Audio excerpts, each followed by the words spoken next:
Assalamualaikum. Waalaikumsalam. Selamat pagi saudara-saudara semuanya. Ya. Hari ini kuliah perdana kita dalam mata kuliah sejarah lokal. Ya. Apa bedanya sejarah lokal dengan lokal sejarah? Pasti beda. Ya. Kita nggak bisa pakai itu dalam pengertian dalam bahasa Inggris D dan M atau M dan D. Kita pakai yang menerangkan, diterangkan. Ya. Oke. Nah, mata kuliah sejarah lokal ini adalah mata kuliah yang untuk kurikulum tahun ini dijadikan sebagai mata kuliah pilihan ya, di jurusan sejarah di Fakultas Ilmu Budaya UNAN. Ya.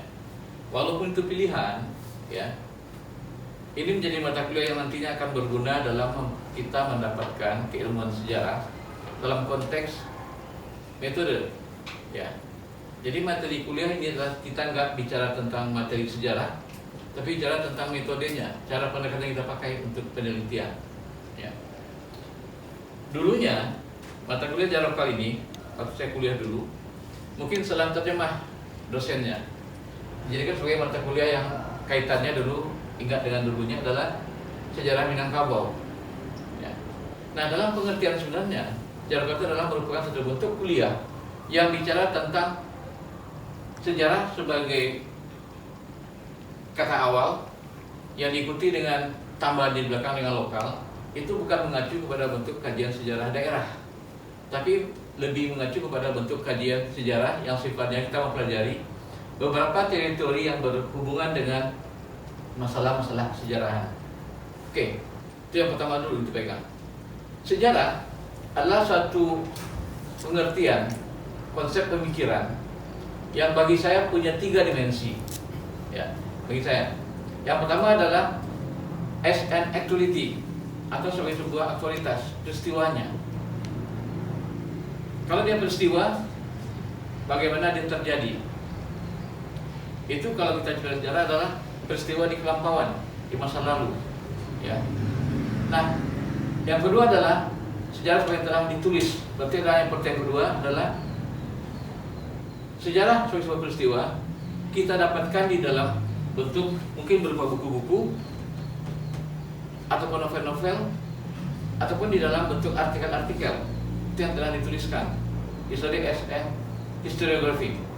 Ya. Kemudian yang ketiga adalah ilmu yang mempelajari sejarah. Itu yang saya dapatkan 3 pengertian paling utama dalam satu yang umum. Nah, kalau kita bicara sejarah sama dengan kebudayaan, itu sudah banyak para pakar atau ahli yang menjelaskan pengertiannya. Banyak sekali, bahkan udah lebih ratusan mungkin. Ya, sehingga kita ambilnya mana yang paling penting. Ya. Nah, dalam kaitannya dengan perkuliahan di jurusan sejarah, sekarang dengan prodi ilmu sejarah S1, ya, itu adalah merupakan suatu mata kuliah yang nantinya akan menjadi panduan di dalam kita akan menulis sebuah skripsi nanti, ya. Walaupun dia mata kuliah pilihan, sehingga kemudian kalau kita bicara sejarah, pertama kita bicara tentang peristiwanya. Nih, kalau kita bicara sejarah, peristiwanya pasti ada. Yang paling tinggi adalah what, apa peristiwanya. Tanpa ada kita mengetahui satu peristiwanya, itu belum tentu kita bisa membahasnya. Kita kenal dalam sejarah ada 5W1H. Ingat mata kuliah pengantar ilmu sejarah ada 5W1H. Kalau dia peristiwa adalah what, pertanyaannya yang pertama sekali, apa itu peristiwanya. Kemudian konteks kedua adalah where, itu adalah di mana dia terjadi. Kan, lalu tanpa ada tempat terjadinya, itu bukan sejarah. Mungkin seperti ini nih.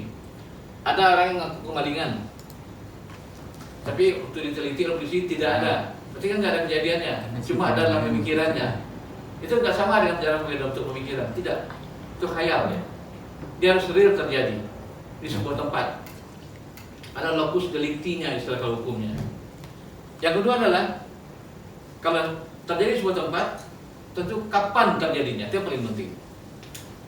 Kapan dia terjadi? Tanpa kita tahu dengan when, tadi where, when, itu masuk batasan sejarah. Dan ada 2 batasan sejarah, tempat dan waktu. Tanpa ada kedua ini, itu belum bisa kita katakan sebagai sebuah sejarah. Yang ketiga adalah, yang keempat adalah who. Ada pelakunya, siapa pelakunya? Karena sejarah hanya bicara tentang aktivitas manusia atau kelompok manusia. Ini yang sering disalahkan oleh orang. Ada sejarah, katanya sejarah yang siapanya dulu pernah ada di FIB ini, atau masih di sastra namanya, di sastra, sebut dengan sejarah dari Medan dan Rapane. Tidak ada. Ya. Tidak ada sejarah dari sebuah benda yang kalau keberadaan benda itu tidak ada orang yang ada di belakangnya. Maksudnya ada orang yang di belakangnya. Ya. Misal sejarah Arabiah, tidak bisa jadi sejarah kalau tidak ada namanya Haji Abdullah Ahmad. Ya. Tidak ada bisa nama sejarah kalau tidak ada nama dekannya Herwandi. So, dekan-dekan sebelum ini ada semua sini. Ya. Jadi menyangkut dengan kehidupan manusia. Atau sejarah apa Pak? Sejarah kuliner. Mata kuliah saya juga. Nah, kalau kita bicara kuliner, kita bicara juga siapa yang membuat dan di mana khasnya. Itu pengertian sejarah sebenarnya. Jadi harus ada yang keempat, who. Saya tak bantu ya. Siapa pelakunya? Si membuka ini. Kalau tadi pertanyaan nanti ya. Bisa ya? Sejarah sebuah organisasi, Coba. wanita misalnya. Tahu dulu siapa Aisyah, siapa pendiri Aisyah. Ya. Kemudian, mengapa Aisyah tertulis?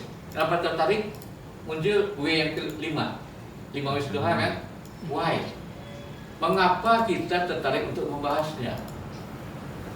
Kalau dalam pengantar ilmu sejarah, sebuah sejarah itu dikatakan sebagai peristiwa karena dia unik sekali terjadi. Mengapa ada Adabiah di Padang?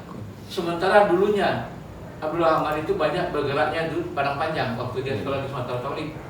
Tapi kenapa dia pindah ke Padang? Padahal dia orang Agam.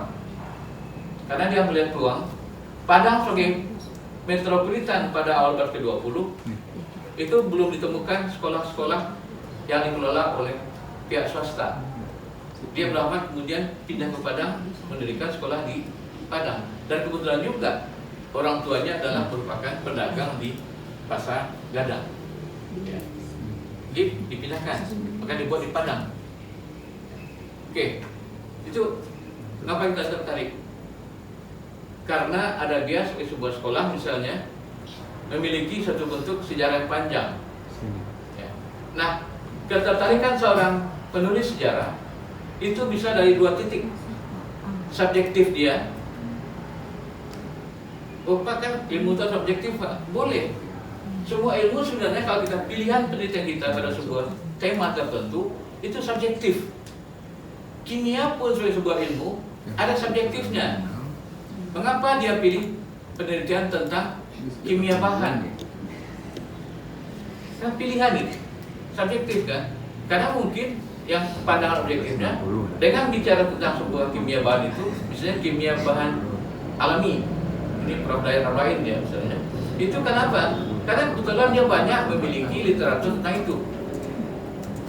Kemudian dia dekat dengan sumbernya. Yang paling penting itu yang subjektif. Nah, kalau kita bicara tentang sebuah lembaga ataupun biografi, kedekatan kita dengan pelaku itu merupakan hal yang paling penting, ya. Karena untuk akses sumber, ya. Jadi di itu adalah bagaimana kita bisa mengangkat pentingnya itu. Kemudian yang kelima, how. Mengapa semua terjadi? Apa dampaknya? Itu lebih kompleks lagi jawabannya nanti. Jadi kalau sudah bentuk itu, dia itu menjadi yang kita tulis sejarah sebagai sebuah yang telah ditulis. Kita tulis ya. Kita menjadi sebagai bentuk pertanyaan-pertanyaan yang kita beri kita jawab dan kita tulis. Oke, itu yang pertama. Ya. Nah, untuk kuliah sekarang ini, tentu kita harus punya panduan. Ya. Tanpa ada panduan, sama saja kita berjalan di ke-8. Ya. Apa panduannya adalah kalau kami kuliah dulu namanya silabus. Penyerahan nilai. Sekarang sudah berubah jadi RPS, rencana pembelajaran semester atau RPS. Nah, kita sudah punya RPS-nya yang kebetulan ini dibuat oleh tim kami, ya. Ada berempat kami menulisnya. Salah satu namanya adalah nama saya di bawah. Ya. Nah, di sini ada dituliskan apa itu menjadi kajian pokok dari mata kuliah sejarah lokal. Saya buat dengan deskripsi singkat mata kuliah. Nah, apa sih yang namanya sejarah lokal itu? Ya. Jadi kami buatkan perkuliahan sejarah lokal ini membahas tentang konsep sejarah lokal dan lain-lain hal lain yang berhubungan dengan penelitian dan penulisan sejarah lokal. Ini mencakup masalah pengertian sejarah lokal, tema-tema dan sumber-sumber sejarah lokal, serta beberapa buat contoh-contoh yang representatif tentang kajian-kajian sejarah lokal. Yang pertama adalah konsepnya. Di kiri kan. Sejarah dikatakan tadi Yang dengan bidang lokal. kiri yang lain. Nah, acuan ke lokal itu adalah kita bagaimana bisa menjelaskan Mas. yang namanya lokal. Kalau kita bicara secara konsep lokal, kan jadi bisa sangat luas nanti, ya. Yang paling penting kita pakai apa itu lokal? Dia harus merupakan bagian subordinat dari yang lebih di atasnya. Saya lagi. Kalau kita bicara tentang Itu nggak boleh simpel. kelurahan atau nagari, karena dia berada di dalam sebuah lingkup kecamatan, kan? Kita bicara kecamatan, dia merupakan bagian dari sebuah kabupaten atau kota. Kita bicara tentang kabupaten kota, bagian dari sebuah provinsi. Stop sampai di sana dia. Kalau kita mencakup yang sekarang, untuk kajian secara lokal, stop sampai provinsi. Di Jepang namanya prefektur. Apa nama yang lain? Terserah. Kalau di Amerika Serikat mungkin sebutnya adalah negara bagian, seperti di Malaysia. Kenapa? Karena kita bicarakan, kan bisa juga Indonesia bagian dari Asia Tenggara. Itu dapat kusir jadinya kita. Kalau sudah begitu, Indonesia kan Asia Tenggara, Asia Tenggara Asia dunia. Oh iya, lokal semua jadinya. Ya. Jadi gimana kita bisa mengarahkan bahwa yang namanya lokal dalam konteks ini kita hanya tutup sampai lingkup sejarah dari sebuah provinsi. Bicara tentang apa itu yang dapat kita pelajari dalam sebuah sejarah lokal. Ya. Jelas, namanya adalah sejarah lokal.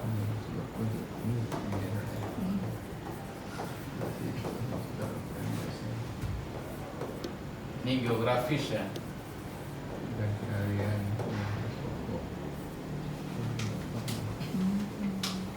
Yang pasti, kalau kita bicara tentang sejarah lokal, kita bicara konsep geografis, tempat.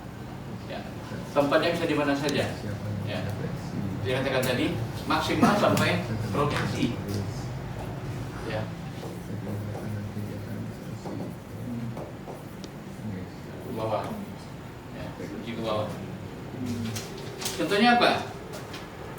Sekarang kan sudah banyak kita temukan di perpustakaan ataupun dimanapun sejarah-sejarah yang itu tentang sejarah kabupaten, sejarah kota yang dalam berbagai macam dimensi. Bisa juga kita bicara tentang, ini kan tentang tempat, tentang geografis. Yang kedua adalah tokoh-tokohnya, boleh saja. Tiga tentang masyarakatnya. Seperti apa misalnya? Tentang masyarakat ini, tentang Aisyah misalnya, atau kalau NU apa namanya? Apa NU? Tahu itu kalau Indonesia kan ada dua tuh. Orsos yang bersifat keagamaan yang paling top, satu Muhammadiyah, satu lagi NU. Fatayat NU perempuan. Ya. Itu bisa kita jadi kajian. Tapi karena NU lengkapnya atau lingkupnya adalah pusat, yang kita kaji adalah pada lingkup daerah. Oh ya. Ya. Contohnya apa? Muhammadiyah di Padang Panjang, ya. Atau NU di Pariaman.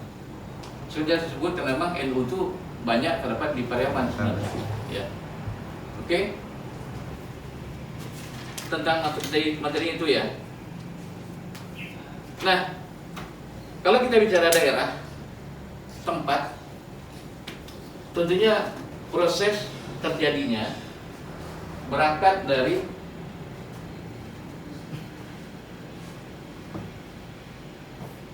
titik nol, lanjut terus sampai sekarang. ya, 0 tahun. Nah, ini yang dikatakan dalam sejarah, perjalanan sejarah itu adalah perjalanan dalam ruang dan waktu. Di mana ruangnya? Padang. Waktunya kapan? Kan waktunya ini. Nah, kalau kita bicara ambil Padang sebagai sebuah pokok kajian kita, ya, dalam sejarah lokal, Padang merupakan kan bahagian yang kecil dari provinsi, ya, masuk kajian kita. Ya.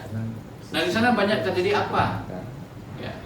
Jadi kita bisa katakan apapun yang terjadi asal berkaitan dengan kehidupan manusia itu boleh jadi kajian sejarah. Apa contohnya? Sejarah kepolisian di Padang boleh. Ya. Kita harus tahu waktunya kapan. Anda buat sejarah polisi di Padang. Polresta Padang tahun 1960 belum ada. Karena Polresta Padang baru muncul tahun 80-an. Sebelumnya disebut dengan Kongres atau Kores. Itu pentingnya waktu. Setiap tahapan itu pasti berbeda apa yang terjadi. Kita bicara tentang Provinsi Sumatera Barat, betul. Tapi kapan bisa kita sebut Sumatera Barat? Ya. Yang pasti Sumbar baru ada pasca PRRI. Sebelumnya apa? Dia bagian dari Sumatera Tengah. Lalu Sumatera kapan muncul Sumatera Tengah? Awal proklamasi Indonesia hanya 3 provinsi, Sumatera, Jawa, dan pulau-pulau kecil. Sumatera punya cuma 1 provinsi. Uniknya pusatnya di Bukit Tinggi. Ya. Pilih jadi 3, utara, tengah, selatan. Jadi kalau kita bicara sejarah sebuah tempat, kita harus memahami. Makanya sejarah 2 tadi, batasan tempat dan waktu, di mana kita harus pahami betul di mana. Nah, kalau kita bicara di Sumbar, banyak kan daerah-daerah semuanya sama namanya, ya. Satu, kita bicara Kota Baru misalnya, ada di Tanah Datar. Jelaskan pula, kita harus pahami Kota Baru yang mana. Ya. Ada di Damasraya, Kota Baru juga, ya kan?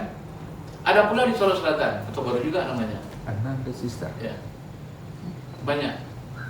Tapi kalau kita bicara tentang Kota Baru, kecamatan 10 Koto, Tanah Datar, orang tak fokus. Jadi kalau kita bicara seperti itu, kita harus memahami sebagai sejarawan di mana wilayahnya, masuk bagian apa dia. Seperti contoh seperti misalnya, sejarah dari Injek Dato' Maruhun di sebuah nama tempat aja nggak ada penjelasan lebih jauh. Di mana? Syariah mungkin. Syariah mungkin ada lagi di Pariaman kan, tapi pakai depannya ada sungai. Ya. Nah, jelaskan. Soalnya harus ngerti betul itu. Makanya perlu kuliah sejarah lokal ini. Kita harus memperdalam. Ya. Jadi, konteks kuliah kita bicara tentang bagaimana aktivitas manusia dan kelompok manusia di sebuah lokalitas tertentu pada waktu tertentu. Apa saja, ya. Karena berhubungan dengan kehidupan manusia, ya. Oke. Nah, untuk itu kuliah ini kita bagi atas beberapa kali pertemuan, ya. Kalau kita ikuti sekarang, kita adakan 16 kali pertemuan. Di dalam masuk 2 UTS dan UAS. Pertemuan lokal hanya lebih kelas, yang pakai lokal juga ya. Kacau lagi, rancu lagi judulnya. Kita pakai pertemuan di kelas sebanyak 14. 2 tambahnya adalah ujian UTS dan UAS, ya. Jika jelas. Nah, dalam 14 kali pertemuan itu ada di sini kita jelaskan, ya. Seperti kuliah perdana ini, temanya adalah kita bicara tentang apa yang ada dalam RPS yang perlu kita jelaskan. Dan yang paling penting lagi nanti adalah bagaimana kalian bisa memahami kuliah ini, tentunya dengan membaca nantinya di beberapa literatur yang kami lampirkan di belakang. Ya, banyak itu di kami. Sekarang cuma ada 2 yang saya bawa. Ya, 2 literatur. Yang pertama konsep sejarah di penelitian ilmu sejarah dari Kunto Wijaya. Boleh kita pakai ini, ya. Oh Pak, saya punya cuma Royce Gottschalk. Boleh juga. Ya, nggak masalah. Tetapi kadang-kala yang namanya ilmu kan dia berprogres, sama sejarah dia maju terus. Kalau sudah ada buku baru, yang lama boleh dipakai mungkin sebagai komparatif. Ya. Karena kadang-kadang kita bicara Goldstock, kadang-kadang tuh terbitan UI awal tahun 70-an. Ya. Baik kita pakai yang terbaru. Ini pun bisa jadi sejarah juga dia. Kalau muncul lagi buku yang terbaru tentang pengantar ilmu sejarah, ini ketinggalan juga. Kemudian adalah sejarah lokal di Indonesia, di editorial Taufik Abdullah. Ini yang paling penting bukunya, kita pakai di sini. Oke? Karena dalam buku ini selalu bicara tentang apa itu sejarah lokal, juga bicara tentang contoh-contoh dari kajian-kajian sejarah lokal yang pernah ada dibuat oleh orang atau oleh para pakar sejarah. Contohnya apa? Kajian tentang sejarah yang ada di Jawa tentang syarikat Islam. Ada dari Parfait tentang Padri di Sumatera Tengah, Sumatera Barat. Ya. Kemudian muncul juga tentang dari seorang sejarawan dari Belanda tentang Batak Toba dan Batak Mandailing. Nah, rupanya Batak ini nggak semuanya sama ya. Ada Batak Toba, ada Batak Mandailing, ada Batak Karo. Ya. Karena kita bicara Batak Karo, di mana daerah yang kita tidak tahu juga, karena nggak mungkin ditafsir dia. Ya. Kita bicara Batak Mandailing, ditafsir. Batak Toba, sudah benar Toba. Ya. Ini yang paling kita ada tema sini. Nanti akan kita bagi perkuliahan kita dalam berbagai macam kali pertemuan, sehingga nanti saudara bisa memahami beberapa buah literatur yang akan saya bagi nanti, ya, kelompok-kelompok kuliah sini. Oke, mungkin karena berkaitan dengan masalah tema kuliah kita tentang sejarah lokal itu, kalau ada pertanyaan berkaitan dengan masalah yang masih kurang jelas mungkin tentang konsep sejarah lokal itu yang akan kita buat, yang akan saudara buat, apa misalnya? Silakan ada pertanyaan. Namanya siapa? Sebutkan nama dan NIM.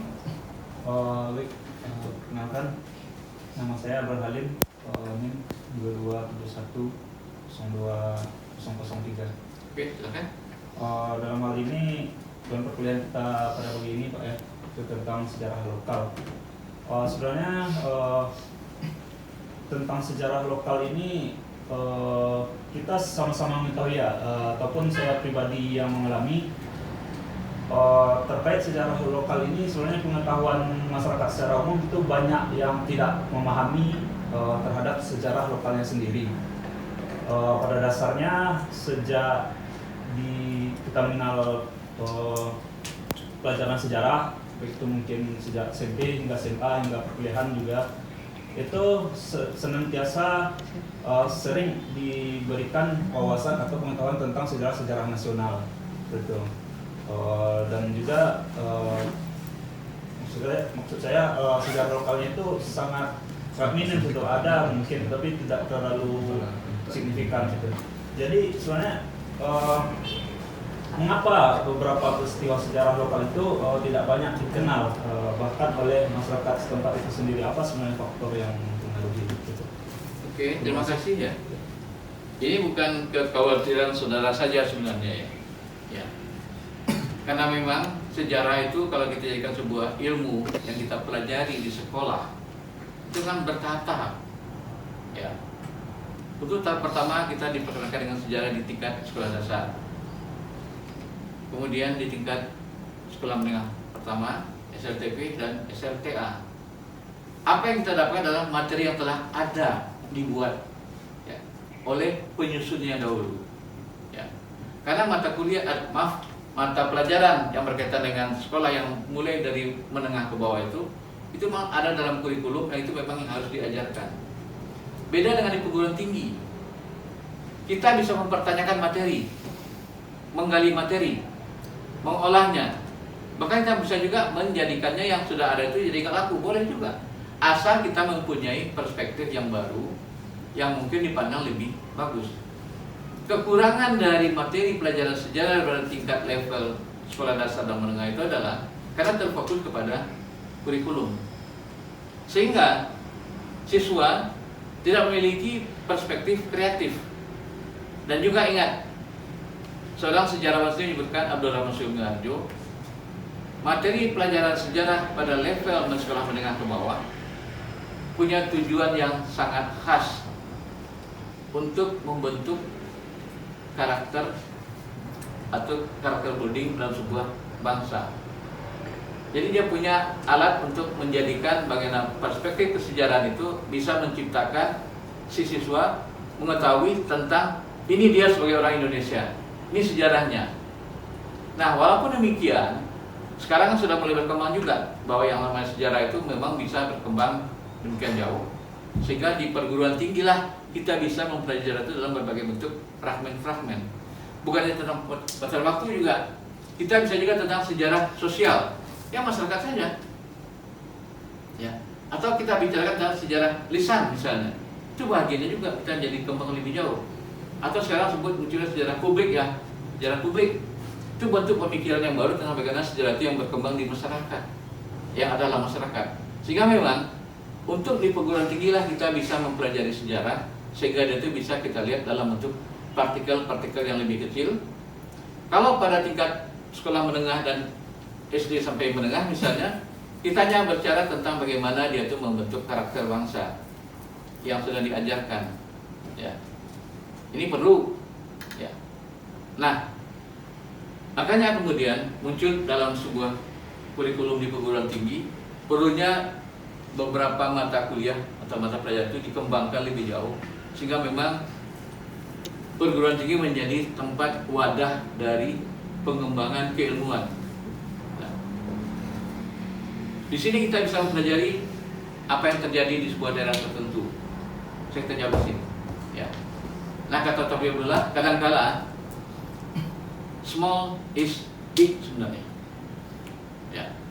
Dan yang big is small. Apa maksudnya itu? Kalau kita mempelajari sejarah dalam artian sejarah nasional, kita bicara hanya peristiwa ke peristiwa saja kan, tanpa kita tahu lebih jauh mengapa sampai terjadi peristiwa itu. Tapi kalau kita bicara dalam lingkup yang lebih kecil, kita bisa lebih mendalaminya.